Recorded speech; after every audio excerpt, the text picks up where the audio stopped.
Sawa, Meshaki, pengine kabla hujazungumza, wewe una neno gani kabla tujawasikia wahusika wakitupa uchambuzi pengine kuelekea mchezo? Ni support ambayo anaenda kufanikisha kauli yao mbiu ambayo inasema hii tunabeba.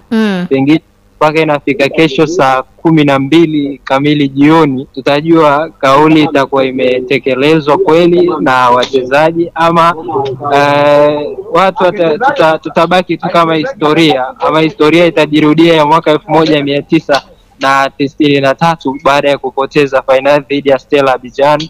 Pengine inaweza ikawa hivyo, ama historia itaandikwa mpya, sababu tushaona matokeo ya mchezo wa kwanza tunao mkononi, lakini matokeo ya mchezo wa pili hatuna mkononi. Hayo ya mkondo wa pili ndio ambayo anaenda kumtangaza rasmi bingwa wa kombe la shirikisho barani Afrika. Kwa hiyo nafikiri Simba ndio nafasi yao ya kipekee ambayo imebaki kufanikisha hii tunabeba, sababu ndio kauli mbiu ambayo wamekuja nayo, ni kauli mbiu ambayo walitambulisha baada ya kwenda kwenye mchezo wa kwanza ambao walipoteana kwa mabao 2-0, na pengine tutaangalia sasa kwamba wanafanikisha hili au kauli itabaki kuwa tu historia ilitolewa na haikufanikisha chochote.